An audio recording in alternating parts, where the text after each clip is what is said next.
Hello बच्चों, good evening. कैसे हैं आप सभी लोग? मेरा नाम है सुमित राठी और आप सभी मेरे साथ हैं इंडिया के नंबर 1 स्टडी चैनल जिसका नाम है यूपीएससी 101। आज जब तक तुम लोग आओगे नहीं मैं स्टार्ट भी नहीं करूंगा, ठीक है? जब तक तुम लोग आओगे नहीं ना, we will not start. I am very much definite about this. जब तक आप नहीं आओगे विल नॉट स्टार्ट, ठीक है? मैं बैठ जा रहा हूँ, ठीक है? अपन सब शुरू तभी करेंगे जब आप लोग आ जाओगे सारे के सारे।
आप लोग जब तक आओगे नहीं मैं स्टार्ट नहीं करूँगा। और मैं 261 बच्चों को तो नहीं पढ़ाने वाला, ठीक है, मैं 261 बच्चों को नहीं पढ़ाने वाला, मैं पहले बोल रहा हूँ।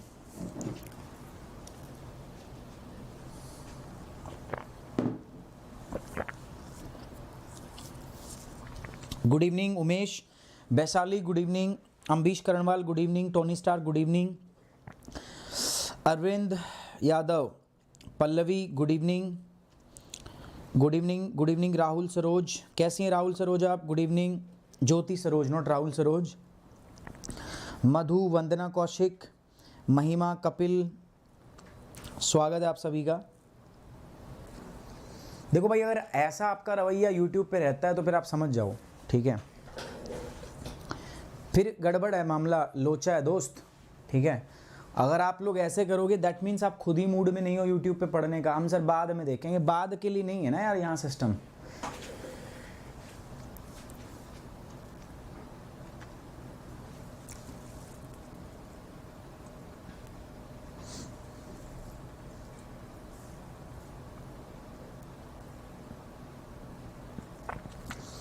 कोई बात नहीं सागर कुमार मलिक, कोई बात नहीं, कोई दिक्कत नहीं है।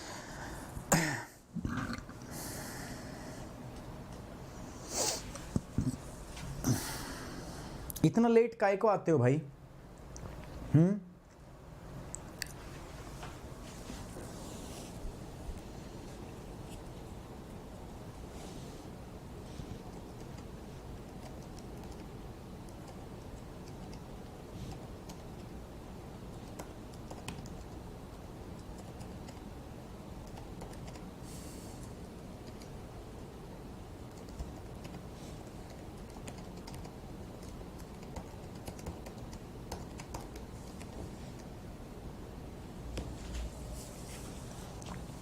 देखो मेरे पास बहुत कम समय होता है, अगर आप लोग इंटरेस्टेड नहीं हो यूट्यूब पे, ठीक है, सो मैं उस टाइम को कहीं और डिवोट करूंगा। आप लोग हो सकता है बहुत अच्छी ज्योग्राफी आ गई हो आपको, या आपको ऐसा लग रहा हो सर तो रिलेटिव ह्यूमिडिटी पढ़ा रहे इतने दिन से, तो अगर आपको ऐसा लग रहा है तो भाई बताओ आप मुझे, है ना।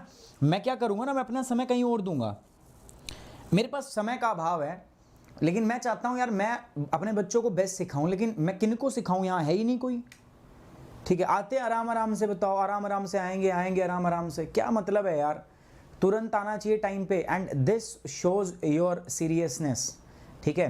कुछ बच्चों की बात नहीं कर रहा मैं, बट जो अभी धीरे धीरे आ रहे हैं। चलिए लेट स्टार्ट। और मैं देखो, मैं बहुत ऑनेस्टी से बात बोल रहा हूँ, तुम देखोगे मैं पढ़ाऊंगा, तुम नहीं देखोगे मैं नहीं पढ़ाऊंगा यार। I can not be unproductive, ठीक है, मैं अनप्रोडक्टिव नहीं हो सकता यार। मुझे कैसा लगेगा, मुझे लग रहा है 10 बच्चे देख रहे हैं, 20 बच्चे देख रहे हैं, 30 बच्चे देख रहे हैं, स्ट्रेंथ होनी चाहिए यार। जो बच्चा स्टार्टिंग से था साथ वो रहना चाहिए, ठीक है, तो ही मैं करूँगा। अदरवाइज तो मुझे लगेगा या तो मैं अच्छा नहीं पढ़ा रहा, या हो सकता है बच्चे ने वो बहुत ज़्यादा पढ़ लिया हो। तो ऐसा मत किया करो, ये ज़रूरी है आपके एजुकेटर के मोटिवेशन के लिए, उसके बूस्ट के लिए। So please come on time. So geography के अंदर में आज लेसन नंबर 27 है, ठीक है, लेसन नंबर 27 है आज जो हम पढ़ने वाले हैं। And what we are going to study today we are going to discuss about the relative humidity. Why मैं इतना जोर क्यों दे रहा हूँ रिलेटिव ह्यूमिडिटी पे, बताओ। देखो ऐसे जोर हमने तापमान पे दिया था, बिकॉज तापमान जो था उसी से फिर हवाएं चलती थी, उसी से वायुदाब बना, सारी चीज उसी से हुई। अब मैं ह्यूमिडिटी पे जोर दे रहा हूं, और वो भी रिलेटिव ह्यूमिडिटी पे जोर दूंगा आज। ह्यूमिडिटी पे जोर इसलिए दे रहा हूं क्योंकि जो रेनफॉल है वो इससे होगा, और फिर हवा और रेनफॉल का जो संगम होता है, साइक्लोन एंटी साइक्लोन, वो सब इसी चीज़ से। सो ये बहुत इंपॉर्टेंट टॉपिक है। जब तक ह्यूमिडिटी का कॉन्सेप्ट आपके दिमाग में जाएगा नहीं, ठीक है, तो अपन आपको प्रेसिपिटेशन कैसे समझाएगा, रेनफॉल कैसे समझाएगा। The concept must be crystal clear if you really want to understand, if you really want to get that particular topic. नहीं तो यार देखो, पढ़ा बहुत लोग रहे हैं और बहुत लोग, ठीक है, एक एक क्लास में करवा देते हैं। You can go there, you can watch from there those. अगर ये आपको ऐसा लग रहा है कि नहीं है ना, ऐसा नहीं पढ़ेंगे, आपने बोला है, that's why I am taking it very serious, और मैं इतना डिटेल के अंदर जा रहा हूं, ठीक है। सो आज हम बात करेंगे सिर्फ रिलेटिव ह्यूमिडिटी के बारे में। रिलेटिव ह्यूमिडिटी, इसकी रिलेशन क्या है, इसकी एसोसिएशन क्या है, how it is associated with the saturation, how it is associated with the super saturation, what exactly the due point is, what is air stability, instability, mechanical stability, dynamic stability, everything. नाम भी नहीं सुना होगा कहीं, ठीक है। Stability का topic तो प्रीलिम्स में कोई पढ़ाता भी नहीं, सीधा मेंस में आता है, कोई पढ़ाता ही नहीं, आती नहीं लगाता। लेकिन I will tell you about everything, ठीक है, मैं आपको सारी चीज बताऊंगा, no need to worry about that, बिल्कुल भी इसमें चिंता मत करो, ठीक है, एकदम टेंशन मत लो। बट मुझे क्या है ना, संख्या बराबर चाहिए। देखो अभी आए हैं और अभी भी सिर्फ 400 है, ठीक है, नियर अबाउट 200 बच्चे गायब है, 200 से 250 बच्चे गायब है। अभी बात नहीं कर सकता भाई, अभी क्लास चल रही है, बाद में करता हूँ आपको कॉल, ठीक है। सो बेसिकली मैं क्या बोल रहा हूँ दोस्तों, आप समझिए, बेसिकली मैं ये बोल रहा हूँ, ठीक है, ये कह रहा हूँ, अरे ये थोड़ा क्लास व्लास का देख लिया करो यार, ठीक है, तुमने प्लस ले लिया ठीक है, बट ऐसे तूफान मत मचाओ, तुम कहीं भी किसी भी टाइम पे फ़ोन कर देते हो मुझे, फोनवा मुझे बंद रखना पड़ेगा अगर ऐसे करोगे तो। बेसिकली क्या कह रहा हूँ मैं यार, पर्पज़ ये है कि तुम सब लोग आओ यार, अभी भी 250 बच्चे गायब हैं यहाँ से, अभी 200 बच्चे गायब हैं, कहाँ हैं वो पता नहीं मुझे, ठीक है। क्या है ना, तुरंत जब तुम आते हो ना, अगर सोचो मैं बीच में मैं बीमार रहा था, मैं थोड़ा दिन गायब हो गया था, अब सोचो आपको कैसा लगा होगा, बीच में कंटिन्यूटी टूटी ना आपकी, तो फिर आपको अच्छा नहीं लगता ना कि यार टीचर आ नहीं रहा कंटिन्यू। मैं बीमार था इसी वजह से वो रखा था, ठीक है, नहीं ले पाए भाई क्लास, है ना, उस समय पे। लेकिन मुझे भी ऐसा है, जब स्टार्टिंग में बच्चा दिख ही नहीं रहा, 150 बच्चा, मैं भौंक रहा हूँ, क्या यार थोड़ा क्विक आओ फटाफट, मतलब मज़ा आए, टीचर भी अपने पूरे जोश में स्टार्टिंग से ही चीज़ें हाई हो। और यार मैं पूरे दिन से काम कर रहा हूँ, सुबह 4-5 बजे से, मुझे आपके अभी काम करूँगा रात को 12 बजे तक तो मेरी क्लास लगी हुई है। सो मुझे मोटिवेशन चाहिए यार, ठीक है, वो मोटिवेशन देखो, प्लस पे मोटिवेशन दूसरे तरीके का, लेकिन यहाँ वो मोटिवेशन नहीं है ना, यहाँ पे आप लोगों का मोटिवेशन है यार, आप आते हो वो दिखता है, ठीक है। और मैं चाहता हूँ कि हर एक ज़रूरतमंद तक सारी चीज़ें पहुँचे। चलिए ज़्यादा लंबा भाषण नहीं देता, मुझे पता तुम बोर हो गए हो, ठीक है। ज्योग्राफी 27वां लेक्चर, रिलेटिव ह्यूमिडिटी, सापेक्ष आर्द्रता, बहुत डिटेल में पढ़ना पड़ेगा। ये 4 चैनल है, सब्सक्राइब कर लियो, और करवाना पड़ेगा, तुम्हारी बात है, मेरा चैनल नहीं है, तुम्हारा चैनल है, और मुझे 100K चाहिए तो चाहिए इस पे, ठीक है। इतने दिन से आज जोड़ रहा हूँ, इतने दिन से तुम्हारे सामने मैं रो रहा हूँ कि कराओ यार 100K, और तुम करा नहीं रहे हो यार, हद होगी यार, मतलब मेरी तौहीन नहीं है, आप लोगों की तौहीन है, ठीक है, देख लेना आप करना है कि नहीं करना, ठीक है। अनअकैडमी पे मैं सुमित कुमार के नाम से हूँ, और कल से आपको पता है ये कोर्स आ रहा है, तो आप ज्वाइन कर लीजिए, ठीक है। जिन बच्चों को जुड़ना है ज्वाइन कर लीजिए, लोन वोन सारी फैसिलिटी अवेलेबल करा दी है। सो बस याद रखना, गुरुकुल प्लस जो बच्चा जुड़ना चाहता है, ठीक है, और जो बच्चा मेरे साथ जुड़ना चाहता है, जो चाहता है चौधरी साहब की गाइडेंस रहे, मेरे साथ रहना चाहता है, ही और she has to use the code सुमित10। आपको सुमित10 कोड जो है वो यूज करना है। क्या यूज करना है आपको? कोड सुमित10। याद रखिएगा, अनअकैडमी वालों को बोल दो, जिसको बोलना है बोल दो, सुमित10 से ही ज्वाइन करेंगे और नहीं करेंगे। सुमित10 खास है, बाकी हम समझदार हैं। अच्छा, वाटर वेपर नहीं कराऊंगा, सीधे मुद्दे पे आऊंगा, ठीक है, सीधे मुद्दे पे आऊंगा। मुझे पता आधे लोग तो इसलिए लेट आते हैं, उनको लगता है कि मुद्दे की बात बहुत लेट होगी। आज मुद्दे की बात सीधी होगी। मैं रिलेटिव ह्यूमिडिटी की बात कर रहा हूं सीधा, ठीक है। Let's talk about the relative humidity. Relative humidity के बारे में बात करते हैं। प्यारे बच्चों, ह्यूमिडिटी तो पता ही होगा ना क्या है। फिर से छोटी सी बात में बताना चाहूंगा मैं, what is humidity? Humidity is nothing but the amount of air के अंदर में भाई जितना वेपर प्रेजेंट है। वेपर मतलब वाष्प, जल के अंदर में कितना वाष्प, हवा के अंदर कितना वाष्प है, ह्यूमिडिटी कहलाती है। अच्छा, अब कितना वाष्प है, ठीक है, कितना वाष्प है, इसको किसी तरीके से मापेंगे ना भाई, इसका मापन तो करना पड़ेगा ना। और इस मापन के आधार पे, इस मेजरमेंट के आधार पर प्यारे बच्चों, मैंने ह्यूमिडिटी को 3 भागों में बांट दिया था, 1, 2 और 3। पहली कौन सी थी? The very first one is the absolute humidity. क्या थी? एब्सोल्यूट ह्यूमिडिटी, ठीक है। एब्सोल्यूट ह्यूमिडिटी को हमने बोला था निरपेक्ष आर्द्रता। क्या बोला था हिंदी में? निरपेक्ष आर्द्रता। दूसरा जो था ना हमारे पास दोस्तों, that is known as specific humidity.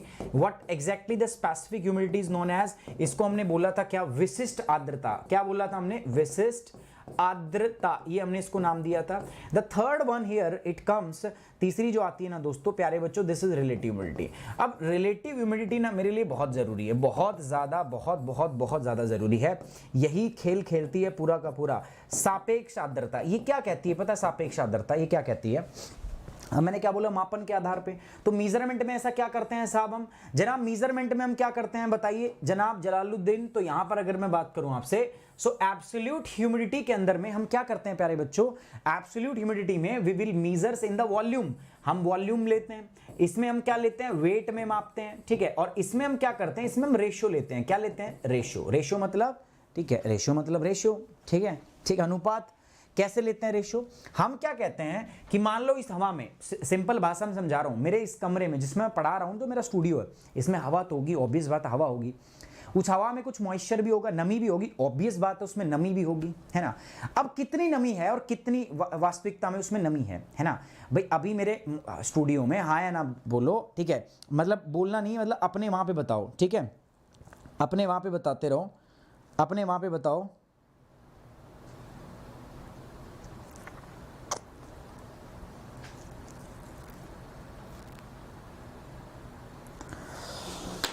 अब ऐसे लोग आ जाते हैं, बताओ एक दो यार।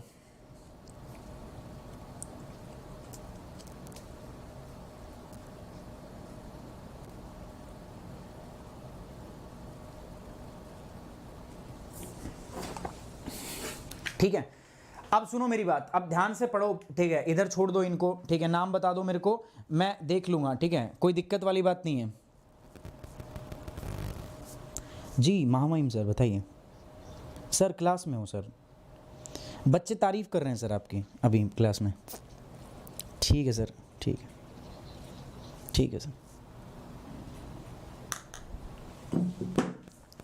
सो यहां पर हम बात कर रहे हैं किसकी? रिलेटिव ह्यूमिडिटी की, ठीक है। What we are talking about relative humidity.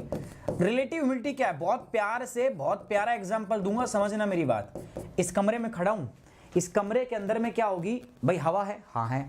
उस हवा में नमी भी है, हाँ है। तो उसको हम बोलेंगे एक्चुअल में। एक्चुअल में कितनी ह्यूमिडिटी है भाई? एक्चुअल में कितनी ह्यूमिडिटी है अपॉन में। अब हवा है, मान लो हवा कमरे के अंदर में 25 लीटर मान के चलते हैं, ऐसे लीटर में मापेंगे नहीं, लेकिन उसकी कैपेसिटी है 50 लीटर। भाई इस कमरे में जो हवा है ना, उसके पास 25 लीटर पानी है अभी, मान लिया, ऐसे ही मानने में क्या जा रहा है, ठीक है। माना मूलधन 100 रुपए, माना मैं चांद का मालिक, है ना, मान लिया ना, कुछ भी, क्या दिक्कत है, सारे दुकानें ऐसे ही बनाए जाते हैं मान के। सो माना कि इस कमरे के अंदर में 25 लीटर क्या है अपने पास दोस्तों? पानी है। कितना लीटर पानी है दोस्तों? We have 25 litre of water present into the air of this room. 25 litre पानी है इस कमरे की हवा में, लेकिन इसकी जो कैपेसिटी है प्यारे बच्चों, इसकी कैपेसिटी क्या है? वो 50 है। मल्टीप्लाई बाय 100 ये आता है, तो क्या आता है ये परसेंटेज में? फिर से कह रहा हूं, जोड़ देख के बात समझना इसको। ये क्या होता है? ये होता है परसेंटेज में आता है। अब ये जो रिलेटिव ह्यूमिडिटी की जो एक्चुअल अपॉन कैपेसिटी है ना, तो एक्चुअल को ना वास्तव में अपन एक दूसरा नाम, सही भाषा में ना, एक्चुअल तो गवारों वाला नाम दे दिया मैंने, है ना भाई, लेकिन हम गवार नहीं है सर। हमने अब ज्योग्राफी पढ़ी है, चौधरी साहब से पढ़ी है, यूट्यूब चैनल यूपीएससी 101 से पढ़ी, हमें बाकी से एक कदम आगे रहना है। तो आप इसको क्या बोलोगे प्यारे बच्चों? आप इनको बोलोगे एब्सोल्यूट ह्यूमिडिटी। और मैं ना तुम्हें गारंटी दे रहा हूं, कोई भी चैनल पे ऐसे नहीं मिलेगा आपको। इसके बाद क्या होगा दोस्तों? जो कैपेसिटी है ना, इसको एक बहुत अच्छा वर्ड दिया जाता है, सेंसिबल, एंड वो क्या होता है? Humidity capacity. ठीक है, अब मेरे को समझ में आ गया, इसका रेशियो जो है ये क्या कहलाता है? वो रिलेटिव ह्यूमिडिटी कहलाता है। वो क्या कहलाता है? रिलेटिव ह्यूमिडिटी कहलाता है। यहां तक क्लियर हुई बात? बस इसी के बारे में बात कर रहा हूं। अब अगर आपसे कोई पूछ ले कि रिलेटिव ह्यूमिडिटी, तो आप बताओगे सीधा सीधा relative humidity is equal to actual, sorry, relative humidity आप क्या बोलोगे सर? आप बोलोगे सर कि एब्सोल्यूट ह्यूमिडिटी अपॉन में क्या? अपॉन में humidity capacity multiply by 100। Hindi में भी एक ही बात है यार, है ना। वास्तव में वास्तविक आर्द्रता कितनी है, निरपेक्ष आर्द्रता, और उसकी आर्द्रता की क्षमता कितनी है, ठीक है।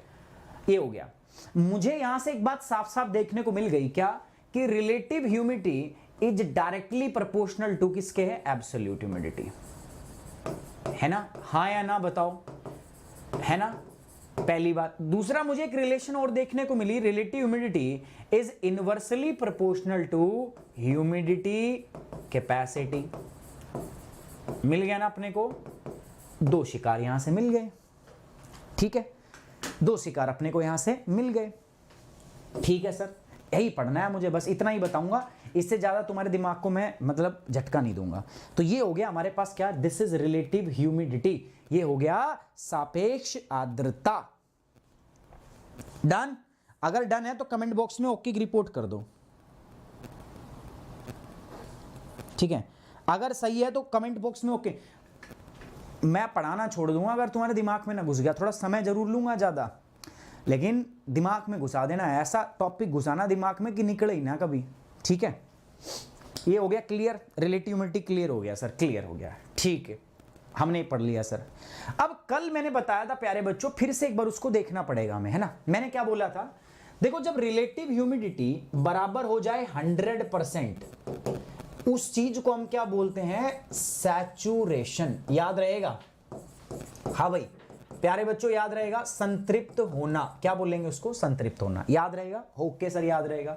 अच्छा, जब मैं सैचुरेशन बोलता हूं इसका मतलब क्या होगा, जब मैं बोलता हूं ना सैचुरेट होना, हवा का सैचुरेशन होना, जब मैं बोल रहा हूं संतृप्त, जो रिलेटिव ह्यूमिडिटी 100% होना। सो याद रखना, जब हम बोलते हैं RH100 मतलब सैचुरेशन, तो जब हम ऐसा बोलते हैं तो इसके अंदर में कंडीशन बनती है, वो क्या बनती है, वो ये बनती है कि एब्सोल्यूट ह्यूमिडिटी और ह्यूमिडिटी कैपेसिटी बराबर, क्या बनता है, एब्सोल्यूट ह्यूमिडिटी बराबर है किसके, आपका बताओ, ह्यूमिडिटी कैपेसिटी।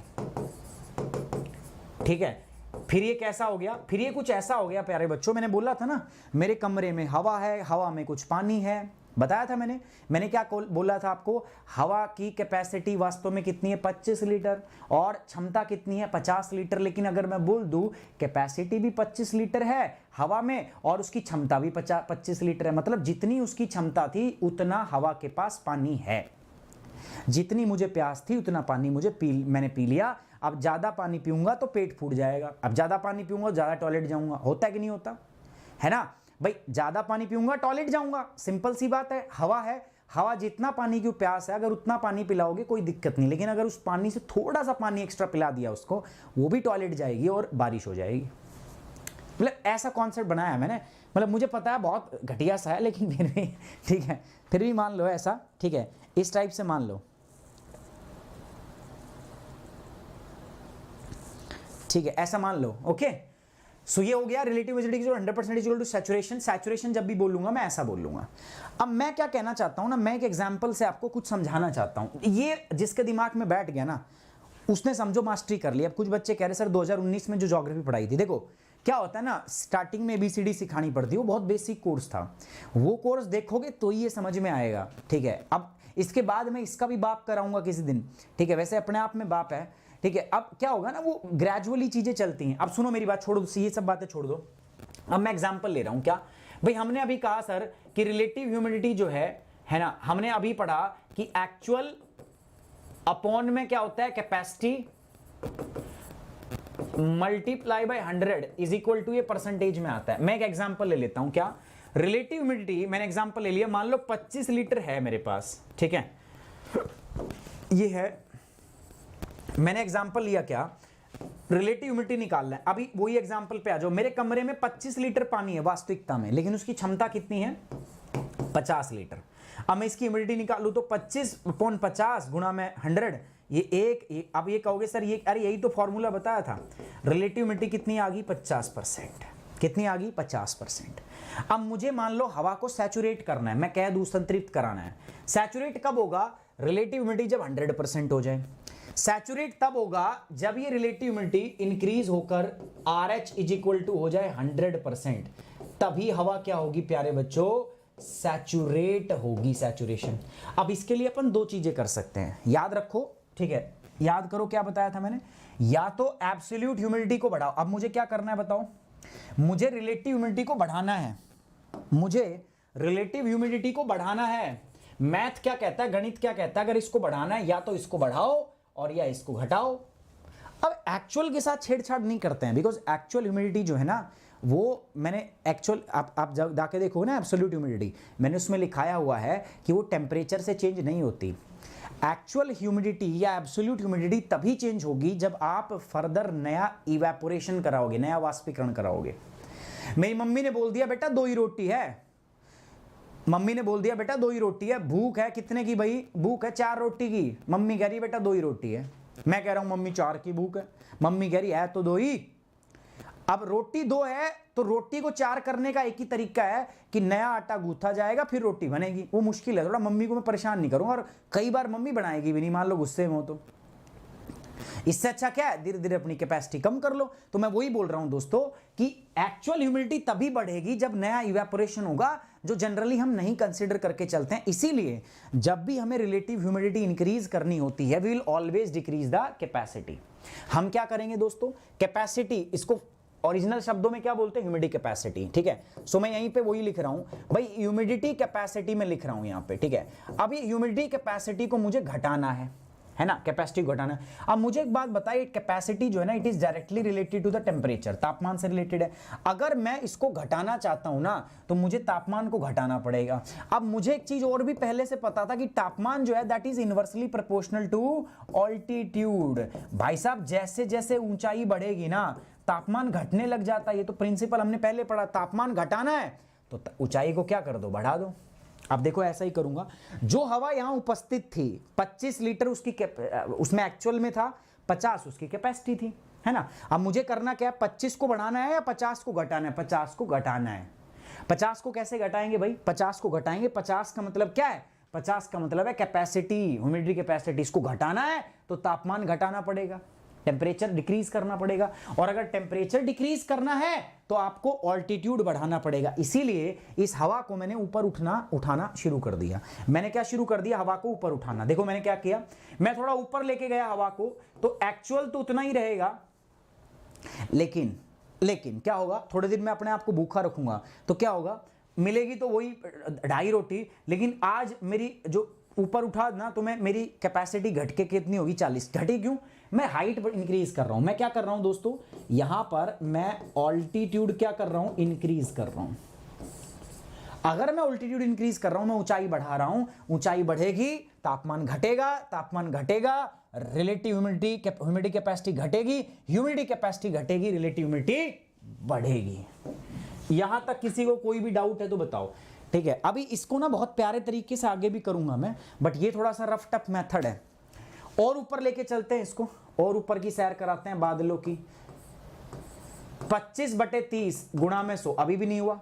और ऊपर लेके गए, और ऊपर ले गए तो क्या हुआ है, 50 30 था, घट के 25। देख रहे हो आप, डिक्रीज कौन हो रहा है बताओ। यहां पे अगर आप इस थ्रू आउट द प्रोसेस में देखो, यहां पर कितना था 40, यहां पर कितना था 30, यहां घट के कितना हो गया 25। अब 25/25 कट गया, गुणा में 100, रिलेटिव ह्यूमिडिटी कितनी आ गई 100%। मतलब यहां पर जाकर हवा क्या हो जाएगी, सैचुरेट। तो हवा सैचुरेट कब हुई, अभी बताया था मैंने, जब ऊपर और नीचे बराबर आ जाए।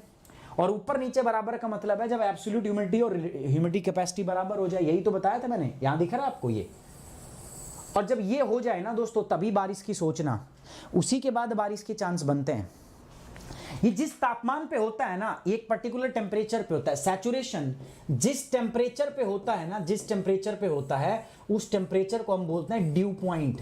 क्या बोलते हैं, due point. So due point क्या होगा भाई, ऐसा बिंदु जहां पर हवा सैचुरेट हो जाए, जितनी उसकी भूख थी उतना उसके पास वेपर आ जाए, उसको हम बोलते हैं ड्यू पॉइंट।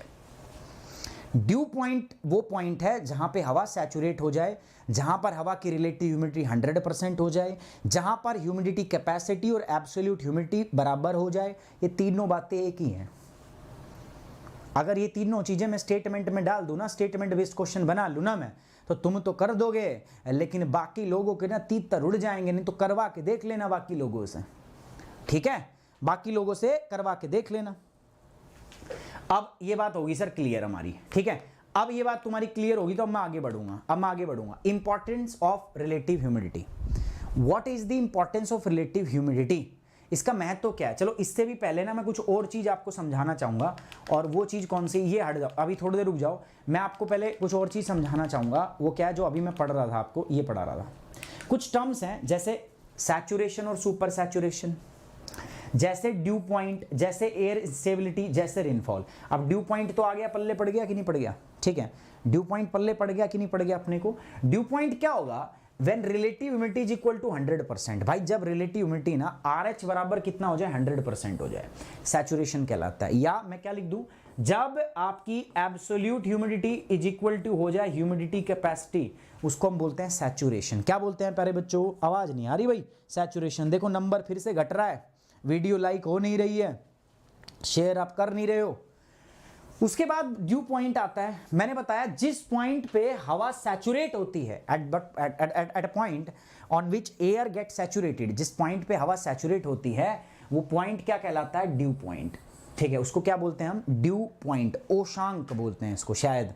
ठीक है, I am not sure due point को क्या कहते हैं। बताओ कौन बताएगा? ड्यू पॉइंट को बता सकता है? क्या बोलेंगे? मेरे को भी याद नहीं आ रहा यार। ओशांक ही बोलते हैं। ठीक है, ड्यू पॉइंट का मतलब क्या होता है? ओशांक। ठीक है, इसका मतलब है ऐसा तापमान जिसके ऊपर हवा सैचुरेट हो जाए उसको ड्यू पॉइंट बोलते हैं। हवा सैचुरेट हो जाए इसका मतलब क्या?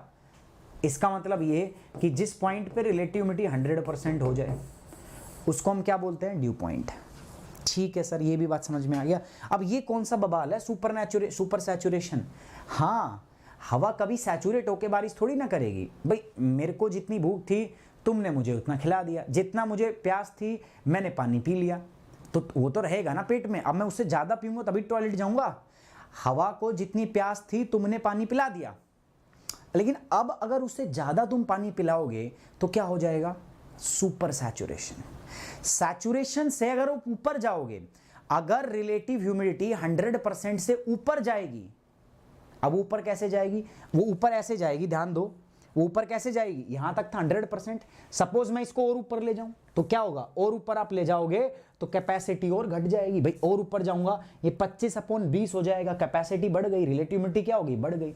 तो जैसे ही सुपर सैचुरेशन होता है, इससे ऊपर ही हल्का सा जाएगा, कंडेंसेशन हो जाएगा, बादल बनेगी और धमाधम क्या आ जाएगी? बारिश। तो याद रखना, बारिश हमेशा सुपर सैचुरेशन पे होती है, इसीलिए आपको मैं बता रहा हूं सुपर सैचुरेशन भी पढ़ना है। सो अगर आपसे कोई पूछे बच्चों कि what exactly the super saturation is, तो क्या बताओगे? Super saturation when relative humidity exceed 100%, जब आपकी सापेक्ष आर्द्रता जो है वो 100% से ज्यादा हो जाए तो उसको हम बोलते हैं सुपर सैचुरेशन। अगर क्लियर है बात तो कमेंट बॉक्स में ओके की रिपोर्ट कर दो। वीडियो को एक बार मैं चाहूंगा आप लाइक कर दें।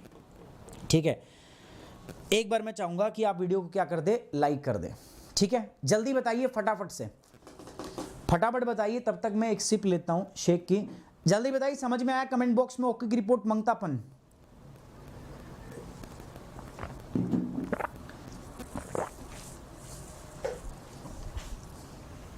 ठीक है,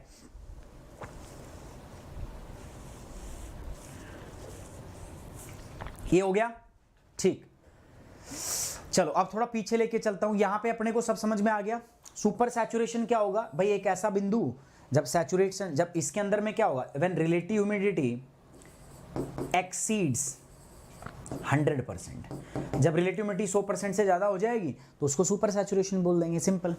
ड्यू पॉइंट वो पॉइंट होता है, वो तापमान, dew point is basically temperature, ये वो टेम्परेचर होता है जिस पर relative humidity is equal to 100% हो जाए। एयर इंस्टेबिलिटी के लिए बस आज रुक जाओ, आज रुक जाओ। रेनफॉल तभी होगा जब मैंने बताया सुपर सैचुरेट हो जाएगी हवा, तो ही क्या होगी? बारिश। ये आपस में जुड़ी हुई टर्म्स हैं सारी की सारी। अब मैं आपसे क्या बताना चाहूंगा, now I am going to talk you about the importance of relative humidity. अभी इतनी देर से पढ़ रहे थे ना relative humidity, now we are going to talk about the importance of the relative humidity. ठीक है, let's talk about the importance of relative humidity. अब मैं रिलेटिव ह्यूमिडिटी के बारे में बात करूंगा कि रिलेटिव ह्यूमिडिटी क्या होती है। ठीक है, उसके बारे में हम क्या करेंगे? आपसे चर्चा करेंगे। So let's talk about that, है ना। चलिए उसके बारे में बात करते हैं। ठीक है,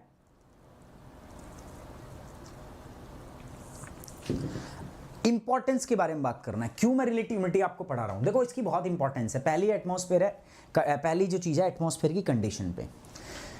प्यारे बच्चों, एटमॉस्फेयर की कंडीशन कैसी होगी? वेट होगा एटमॉस्फेयर, मतलब हवा में नमी होगी, एटमॉस्फेयर में नमी होगी। वेट कब होता है? जब बारिश हो तब, या जब बारिश ना हो तब? भाई जब बारिश होता है तब एटमॉस्फेयर क्या होता है? वेट होता है ना, तो उसको हम वेट कंडीशन बोलते हैं। ठीक है, सो एटमॉस्फेयर का जो स्टेबिलिटी है वो किस पे डिपेंड करेगा? वो एटमॉस्फेयर की कंडीशन जो होंगी वो किस पे डिपेंड करेगी? ह्यूमिडिटी पे। समझना मेरी बात दोस्तों। कब कंडीशन वेट होगी मतलब बारिश वाली कंडीशन होगी, कब कंडीशन ड्राई होगी मतलब नॉन रेनफॉल। प्रेसिपिटेशन मतलब बारिश कह दो आप, रेनफॉल कह दो, इसका मतलब कह दो वर्षा। और कब वर्षा नहीं होगी? वर्षा ना होना। ये सब किस पे निर्भर करता है प्यारे बच्चों? एटमॉस्फेयर कंडीशन पे। करता है कि नहीं करता? अभी बताया ना मैंने आपको, बताइए। भाई बारिश का होना या ना होना किस पे डिपेंड करता है प्यारे बच्चों? इट डिपेंड्स ऑन दी किस पे? Atmospheric condition. पहली चीज क्लियर? ठीक, क्लियर है? अरे क्लियर है कि नहीं है बच्चों? अंश गुप्ता कह रहे हैं सर टेम्परेचर इन्वर्जन की कंडीशन आ जाए तो फिर ये नहीं होगा, सिंपल, फिर ये नहीं होगा। टेम्परेचर इन्वर्जन आएगा तो फिर स्टेबिलिटी और इनस्टेबिलिटी वाली कंडीशन हो जाएगी, वो आगे पढ़ाएंगे आपको, अगला टॉपिक है, थोड़ा सब्र करो अंश, वो भी समझ में आएगा आपको। एटमॉस्फेयर कंडीशन के बाद बात करते हैं इवेपोरेशन, वाष्पीकरण। प्यारे बच्चों वाष्पीकरण पे क्या प्रभाव पड़ेगा? What will be the importance of relative humidity in terms of evaporation? यार मुझे ऐसा लगता है अगर रिलेटिव ह्यूमिडिटी ज्यादा है, हवा के अंदर ऑलरेडी पानी है, मेरा पेट ऑलरेडी भरा हुआ है, मैंने अभी मैंगो शेक पिया है, अभी कोई कहे रोटी खा लो, मैं खाऊंगा रोटी? नहीं खाऊंगा मैं रोटी, और क्या है, सिंपल सी बात है। जब ऑलरेडी रिलेटिव ह्यूमिडिटी ज़्यादा होती है तो ऐसी अवस्था में वाष्पीकरण क्या हो जाता है? कम हो जाता है। लेकिन अगर रिलेटिव ह्यूमिडिटी कम है तो वाष्पीकरण ज़्यादा हो जाता है। ठीक है, ऐसी स्टेटमेंट बेस्ड क्वेश्चन आती है, बच्चा कहता है सर होता ही नहीं। अरे ज्योग्राफी होगी कहाँ से? तुमने सीखी ही नहीं, तुमने पढ़ी है, सीखना पड़ता है। इवेपोरेशन के ऊपर क्या प्रभाव पड़ता है? रिलेटिव ह्यूमिडिटी जब हाई हो, जब रिलेटिव ह्यूमिडिटी हाई हो तो प्यारे बच्चों लो इवेपोरेशन, उस समय पे वाष्पीकरण नहीं होता, कम वाष्पीकरण होता है। और जब रिलेटिव ह्यूमिडिटी क्या होती है? लो होती है, तो वाष्पीकरण क्या होता है? ज्यादा होता है। ये बात क्लियर है? तो कमेंट बॉक्स में मैं एक बार चाहूंगा आपसे वीडियो को एक बार लाइक कर दो। ठीक है, जल्दी से वीडियो को क्या कर दो? लाइक कर दो। अगर आप मेरी बात से सहमत हो तो वीडियो को लाइक कर दो फटाफट से और कमेंट बॉक्स में ओके की रिपोर्ट लिख दो। ठीक है, ये हो गया भाई। वाष्पीकरण भी डिपेंड करेगा और एटमॉस्फेयर। समझ में आ गया तो जल्दी यार कमेंट बॉक्स में ओके की रिपोर्ट करते रहा करो, मुझे पता कैसे चलेगा तुम्हारी बात समझ में आ रही है। क्लियर है ना सर? हाँ, पेट भरा हुआ तो नहीं खाएगा सही किया रे बबुआ। आगे बढ़े, आगे बढ़ते हैं। इवेपोरेशन के बाद आते हैं अब ह्यूमन हेल्थ और कंफर्ट। आपको पता है ये जो आर्द्रता है ना, ह्यूमिडिटी जो है, ये आपकी हेल्थ को भी प्रभावित। देखो कई स्टडी तो पता क्या कहते हैं, कई स्टडी तो ये कहते हैं, चलो वो बाद में बताऊंगा, वो एक शॉर्ट वीडियो है, उसको मैं ऐसे ख़राब नहीं करूँगा, उसके ऊपर एक शॉर्ट वीडियो बनाएंगे।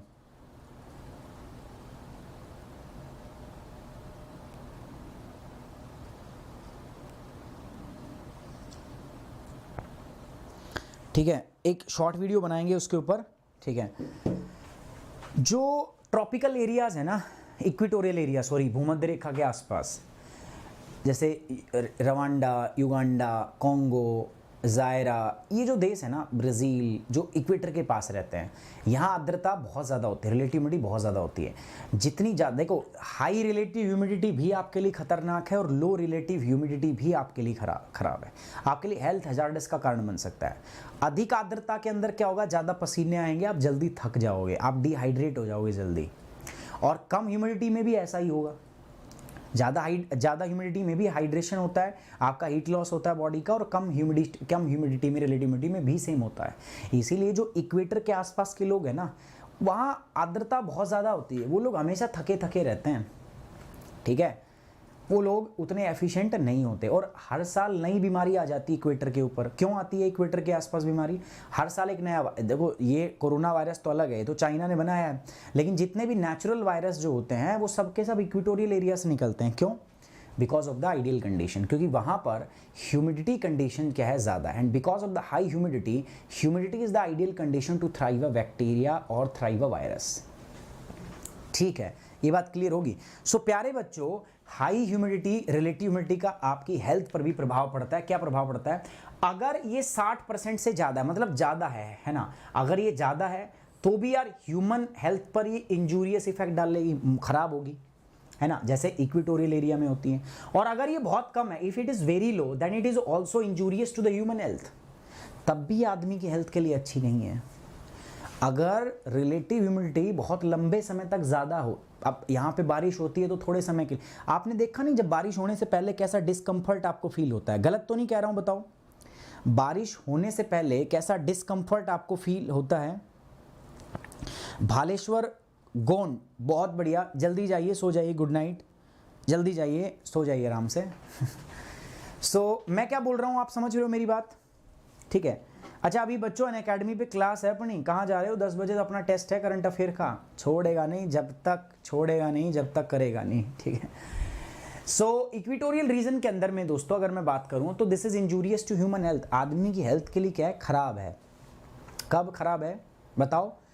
इक्वेटोरियल रीजन के अंदर, भूमध्य रेखीय क्षेत्र पे, क्योंकि वहां पर रिलेटिव ह्यूमिडिटी ज्यादा होती है, that is injurious to human health. ऐसे ही मैं बात करूंगा कहां पर, इक्वेटोरियल एरिया में वेरी लो, जहां पर बहुत कम होती है तो वो भी इंजूरियस टू ह्यूमन हेल्थ होती है, आदमी की हेल्थ के लिए वो भी खराब है। ये कहां होती है सर?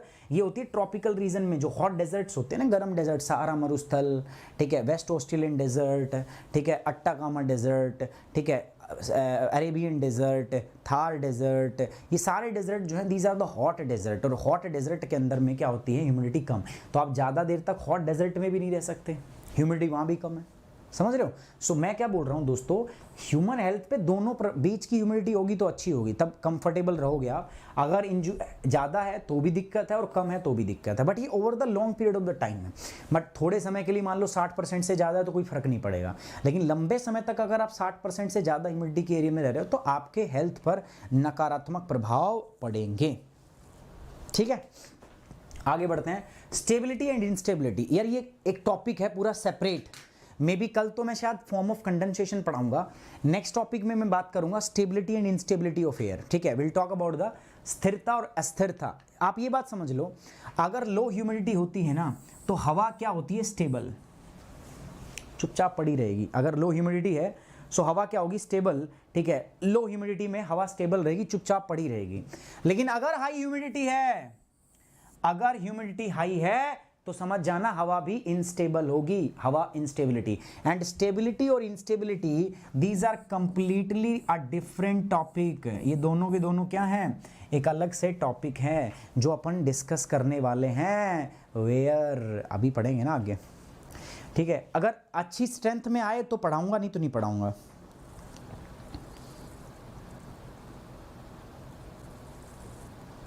ठीक है। अगर आप आओगे ना तो ही मैं पढ़ाऊंगा। ये देखो क्या लिखा है, Pratibha Verma, you are so beautiful, and आप इसे नेगेटिव वे में मत लीजिएगा, रियलिटी में आप मुझे बहुत सुंदर ओह हो। अच्छा सुषमा रानी ये मैसेज करी, सुषमा आप सुषमा ही है ना? देखो यार अपना ही चल रहा है यहाँ पे तो है। और मैं कैसा लगा तुम्हें जब मैं ऐसे डांटता हूं तुम्हें? अब पढ़ाई में ध्यान दे लो महाराजो। भाई यार कलाकार ऐसी सी चैट दिन में 2-4 मिल जाए तो क्या हो, बताओ। रियलिटी में आप बहुत सुंदर हैं, इतने से मैं आपको फोटो भी दिख गया, इतना फोटो आता है, कहाँ से देख लेते हो यार? मतलब इतना समय भी कहाँ से लाते हो कि किसी का ऐसे फोटो देख लो, ठीक है। Don't take it in negative way, मैं भी नेगेटिव नहीं बोल रहा, मैं भी just a sense of humour में बात कर रहा हूँ, है ना।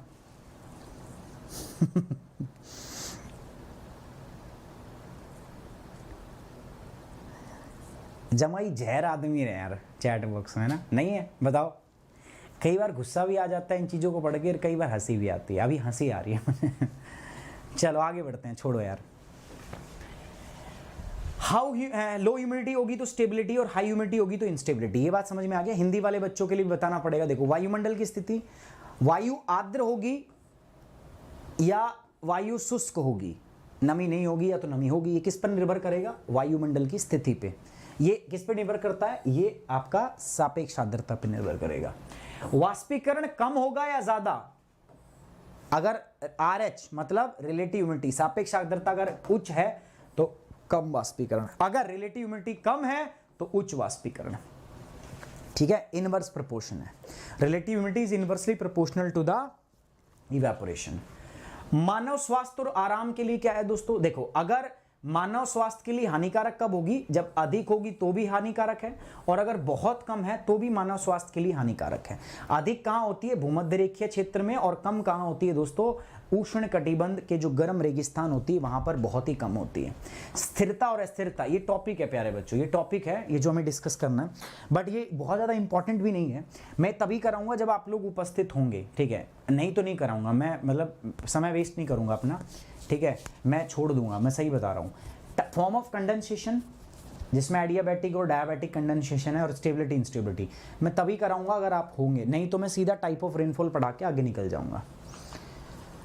मेरे को ये नहीं चाहिए 600 बच्चा होगा तो अपन पढ़ाएगा, नहीं तो नहीं करेगा उसको, नहीं तो उस टॉपिक को मैं कवर नहीं करूंगा। कम आर्द्रता, अगर आर्द्रता कम है तो समझ लेना वायु स्थिर होगी, स्थिरता होगी वायु में, और अगर उच्च आर्द्रता है तो वायु में अस्थिरता होगी, है ना। अभी आगे पढ़ाऊंगा मैं स्थिरता और अस्थिरता, अगर आप लोग पढ़ना चाहोगे तो, अच्छा स्ट्रेंथ हुआ तो।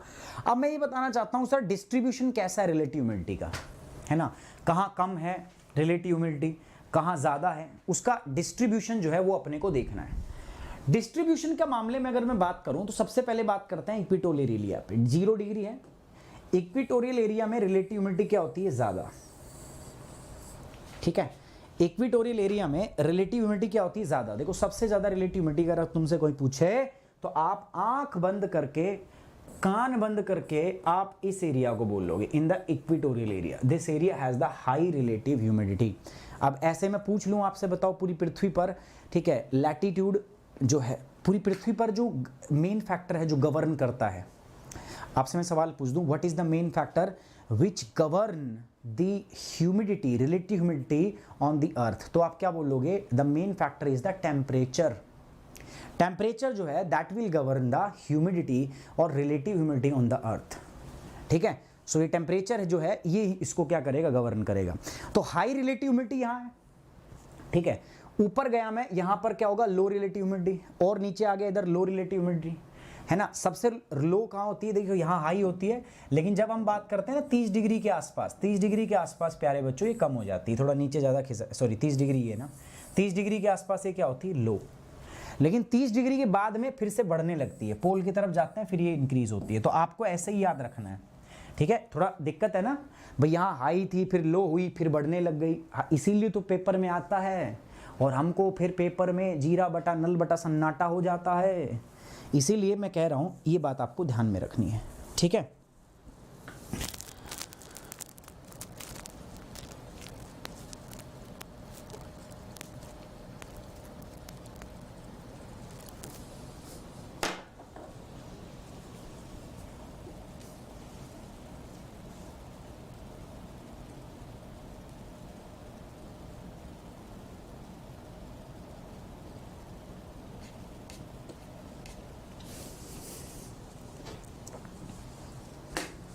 ठीक है, ये समझ में आई बात, ये याद रखोगे, अरे याद रखोगे, ठीक है। ये हो ही गया, ये भी हो गया हमारा, ठीक है। और ये भी हमने पढ़ाई दी आपको, रिलेटिव ह्यूमिडिटी क्या होती है आपको बता दी मैंने। रिलेटिव ह्यूमिडिटी के बाद में सैचुरेशन कब आता है दोस्तों, ये भी मैंने बता दिया, जब रिलेटिव ह्यूमिडिटी 100% हो जाती है, जब उससे ज़्यादा हो जाए तो सुपर सैचुरेशन, और जब सुपर सैचुरेट हो जाती है, ठीक है, तो फिर बारिश। और हवा को हम सैचुरेट कैसे करेंगे, तो या तो एब्सोल्यूट ह्यूमिडिटी को बढ़ा के या टेम्परेचर को घटा के। तो हम कौन सा काम करते हैं, तापमान को घटाना, हम ये काम नहीं करते, हम ये करते हैं, ठीक है। सो ये हो गया हमारा पूरा रिलेटिव ह्यूमिडिटी का कॉन्सेप्ट क्लियर। अब रिलेटिव ह्यूमिडिटी में आपको कोई दिक्कत होनी नहीं चाहिए, इनफैक्ट पूरा ह्यूमिडिटी टॉपिक मैंने बहुत डिटेल में आपको पढ़ा दिया है, इसके बाद कोई कुछ कह नहीं सकता कि इस टॉपिक को हमने छोड़ दिया है, ठीक है। लेकिन मैं एक बात बोल रहा हूँ, अगर बच्चों आप लोगों का यही रिस्पॉन्स रहता है तो वी विल, ये कौन आ गया यार,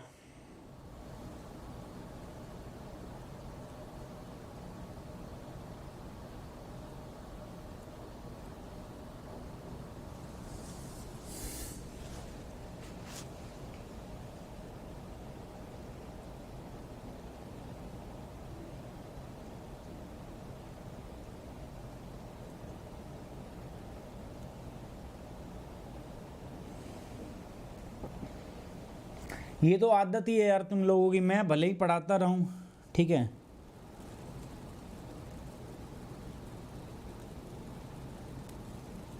कौन है ये, कहाँ पे है ये सुपरमैन,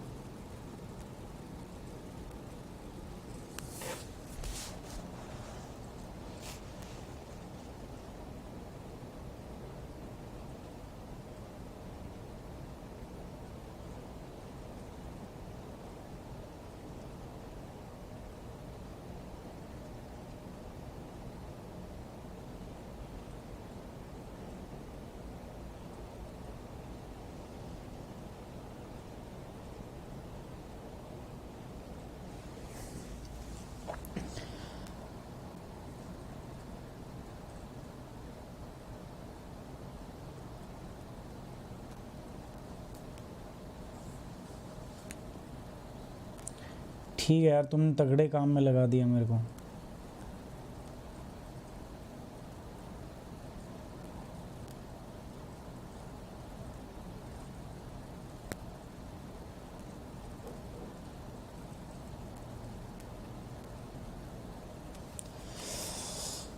यही काम कराते रहो मेरे से, है ना।